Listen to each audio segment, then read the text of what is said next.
Isinaysay ni Jesus ang isang talinghaga upang ituro sa kanila na dapat silang manalangin lagi at huwag manghinawa. Sa isang lungsod, wika niya, may isang hukom na hindi natatakot sa Diyos at walang taong iginagalang. Sa lungsod ding yaon ay may isang babaeng balo na punta ng punta sa hukom at humihingi ng katarungan.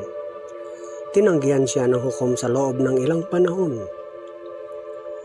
Ngunit nang malaunan ay nasabi nito sa sarili, "Bagamat hindi ako natatakot sa Diyos, ni gumagalang kanino man, igagawad ko na ang katarungang hinihingi ng babaeng ito, sapagkat lagi niya akong ginagambala.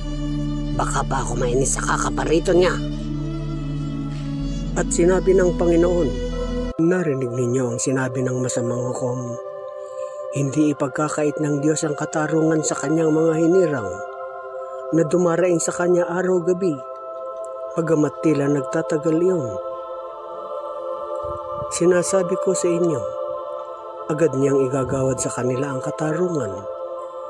Ngunit pagdating ng anak ng tao sa daigdig na ito, may makikita kaya siyang mga taong nananalig sa kanya?"